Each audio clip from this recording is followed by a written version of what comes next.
Hello दोस्तों, आप सभी का एक बार फिर से स्वागत है हमारे यूट्यूब चैनल जस्ट नॉलेज में। आज का हमारा टॉपिक है राष्ट्रपति पर महाभियोग तथा उसकी वीटो शक्ति।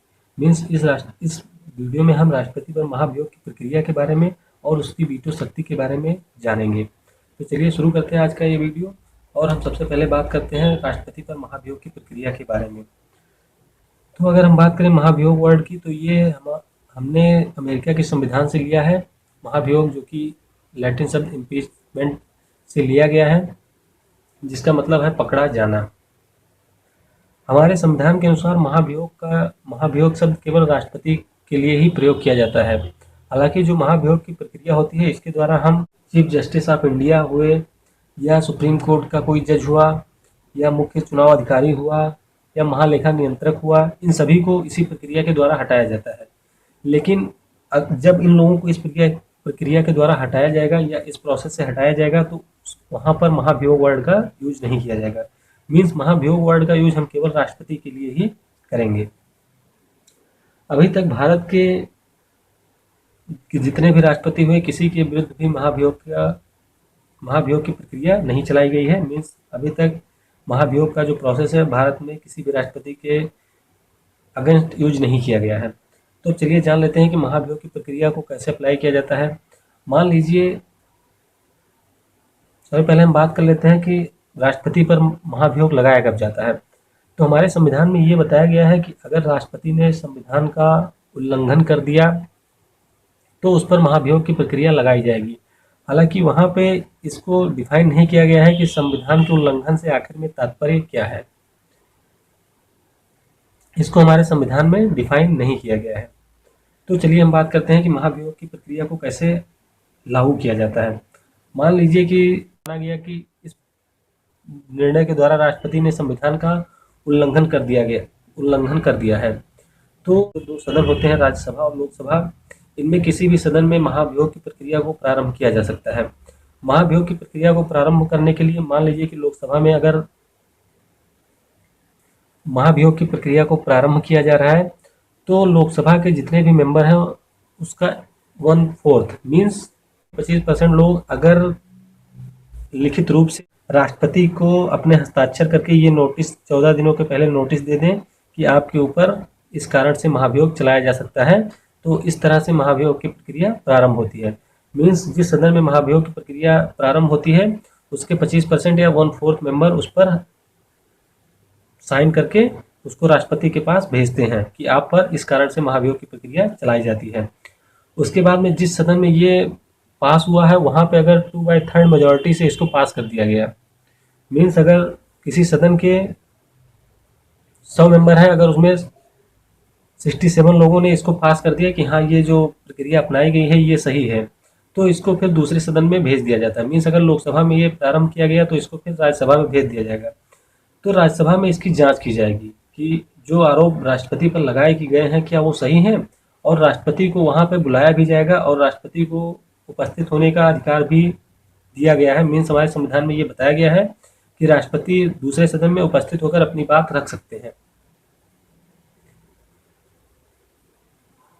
उसके बाद में अगर इन आरोपों को सही पाया जाता है तो और महाभियोग का जो प्रस्ताव है वो संसद के दूसरे सदन में भी सेम बहुमत से पास हो जाता है। मीन्स वहाँ भी 2/3 बहुमत से पास हो जाता है।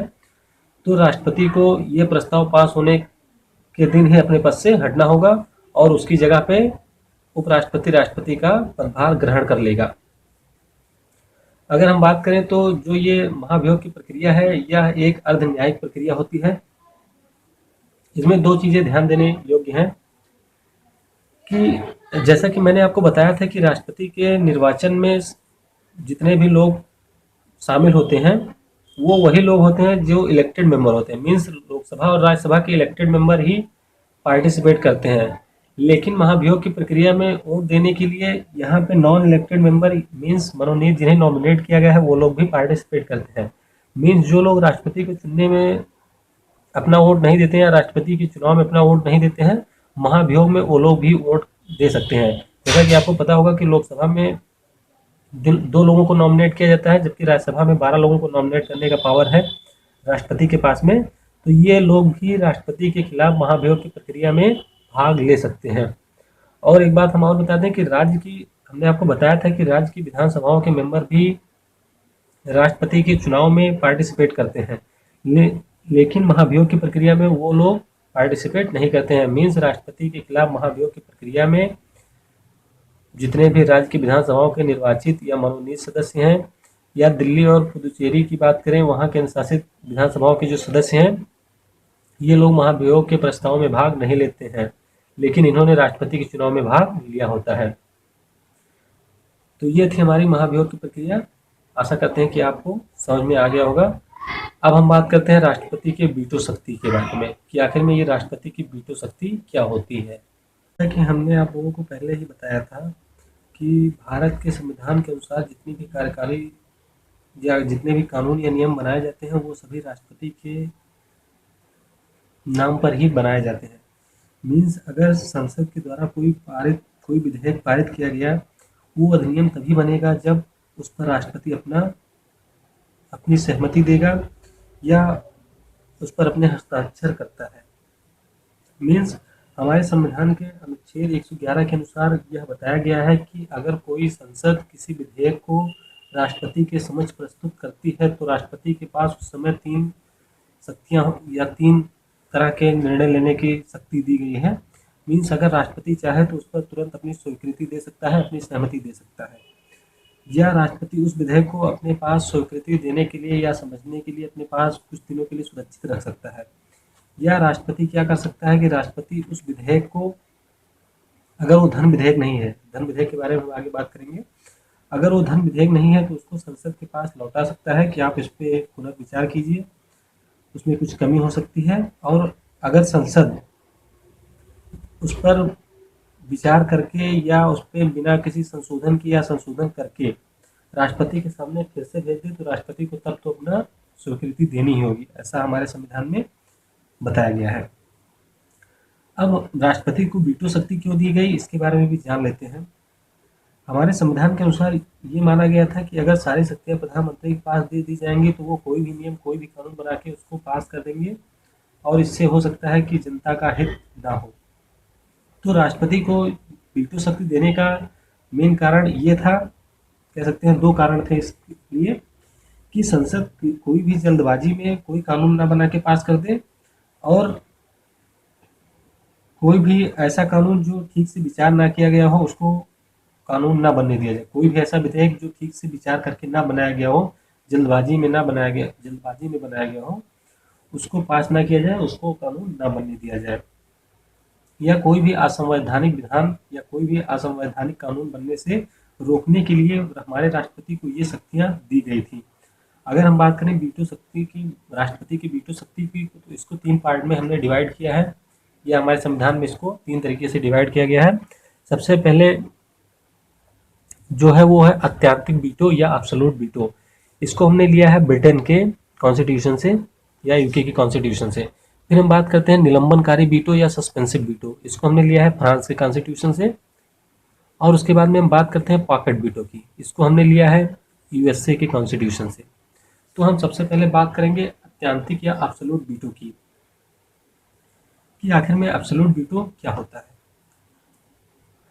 मान लीजिए कि कोई भी विधेयक को संसद के द्वारा पास करके उसको राष्ट्रपति के पास भेजा जाता है, तो राष्ट्रपति क्या करता है कि उस विधेयक को अपने पास सुरक्षित रख लेता है, उस पर कोई निर्णय नहीं देता है, और इस तरह से धीरे धीरे करके वो रखे वो विधेयक समाप्त हो जाता है और अधिनियम नहीं बन पाता है।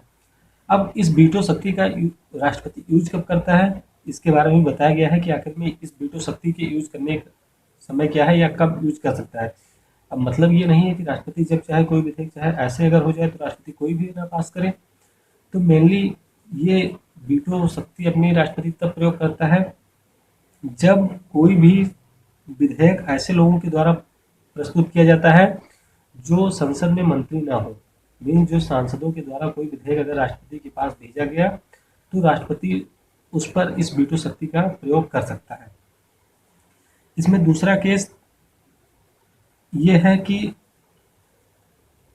अगर मान लीजिए कोई विधेयक पारित हो गया हो संसद के द्वारा, संसद के दोनों सदनों में किसी विधेयक को पारित कर दिया गया और वो राष्ट्रपति के पास भेज दिया गया।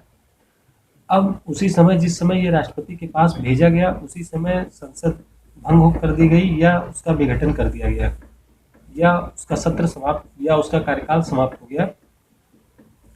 तो जब नया मंत्रिमंडल बनेगा, तो नया मंत्रिमंडल बनने पर राष्ट्रपति उस मंत्रिमंडल से ये सलाह लेगा कि ये जो हमारे पास विधेयक आया है, इसको हम पास करें या ना करें।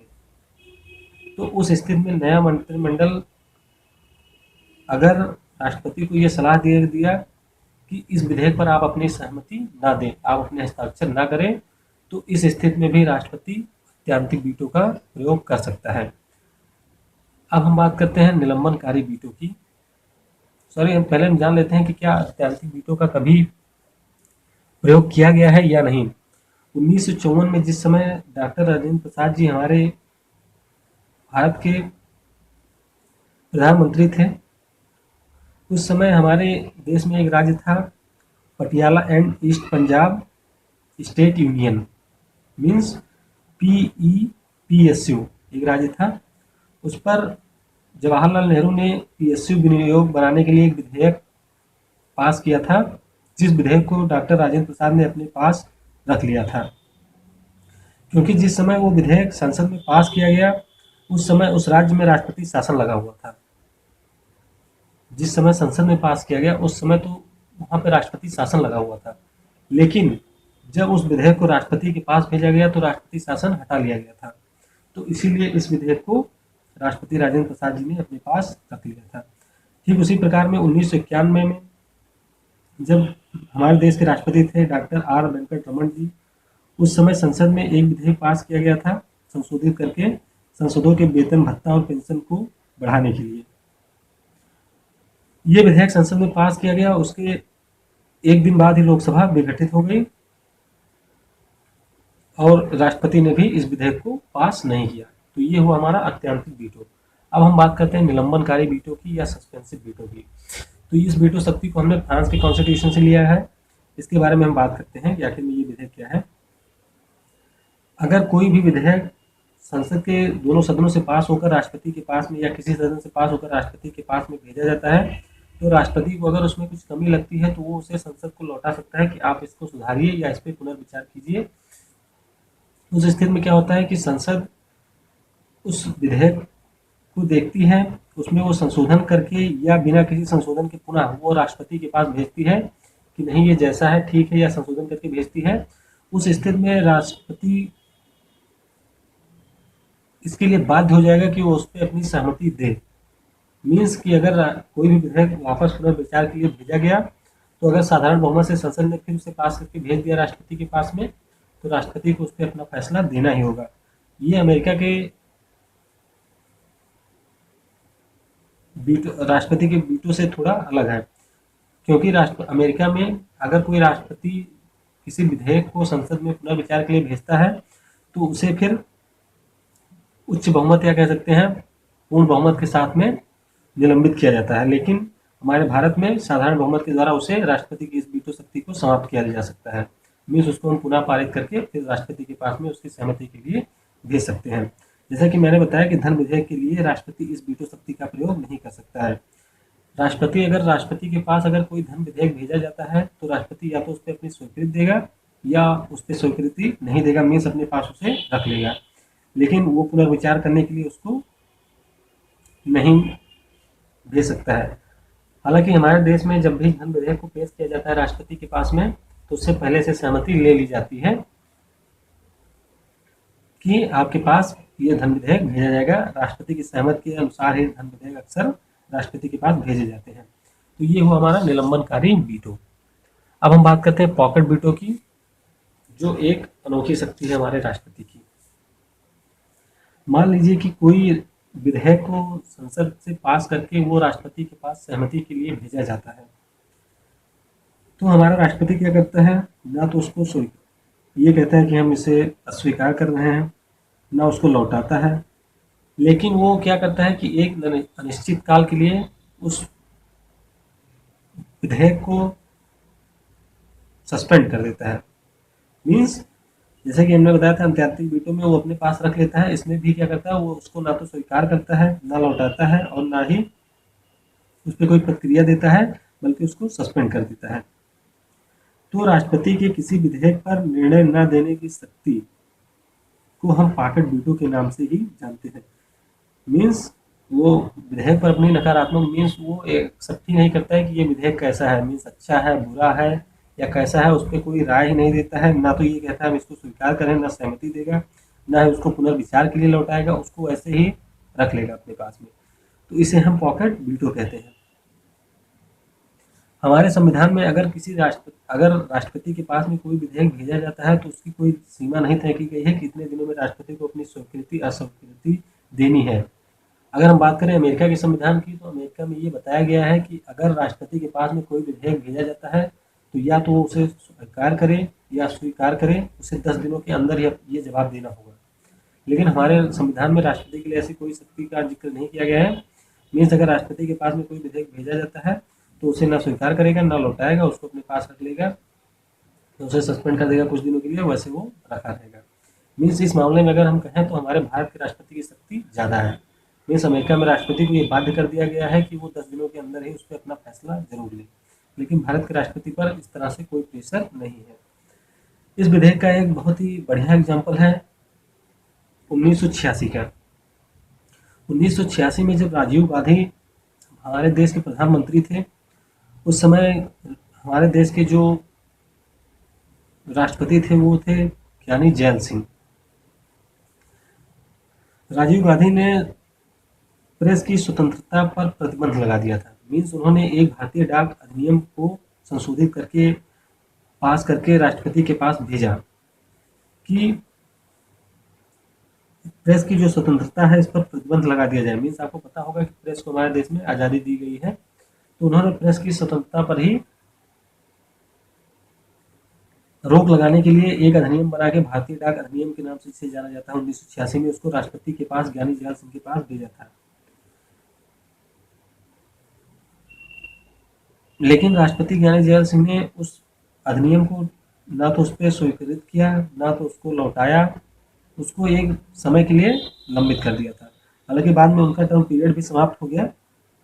उसके बाद में 3 साल बाद में जब हमारे अगले राष्ट्रपति आर वेंकट रमन जी जब राष्ट्रपति बने, उस समय सरकार भी बदल गई थी। उस समय सरकार जो थी वो थी राष्ट्रीय मोर्चा की सरकार।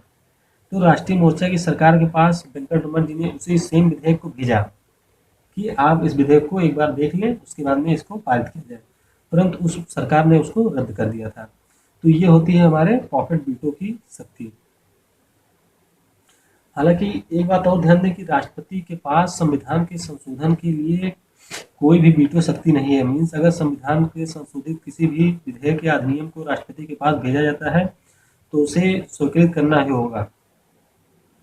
24वें संविधान संशोधन के द्वारा यह तय कर दिया गया था कि संविधान में संशोधन किसी विधेयक पर राष्ट्रपति को अपनी सहमति देनी ही होगी। ये इंदिरा गांधी की गवर्नमेंट थी, उन्होंने 24वें संविधान में संशोधन किया और उसके बाद में ये पारित कर दिया कि कोई भी अधिनियम या विधेयक अगर संविधान के संशोधन को लेकर होगा तो उस पर राष्ट्रपति को अपनी सहमति देनी ही होगी। तो ये थी हमारे राष्ट्रपति पर महाभियोग की प्रक्रिया और उस पर वीटो शक्ति। हमने आपको बहुत ही डिटेल में क्लियरली आपको महाभियोग की प्रक्रिया और वीटो शक्ति के बारे में इस वीडियो में बता दिया है। अगर फिर भी आपको कहीं पर कोई डाउट हो तो आप उसको कमेंट करके पूछ सकते हैं। आपको वीडियो कैसा लगा ये हमें ज़रूर बताएं, और अगर आप इस तरह की वीडियो हमारे चैनल पर देखना चाहते हैं तो चैनल को सब्सक्राइब कर सकते हैं। राष्ट्रपति के चुनाव के लिए आप ये वीडियो देख सकते हैं जिसका लिंक आपको ऊपर दिखाई दे रहा होगा, और यहाँ पर क्लिक करके आप हमारे चैनल को सब्सक्राइब भी कर सकते हैं। Thank you for watching.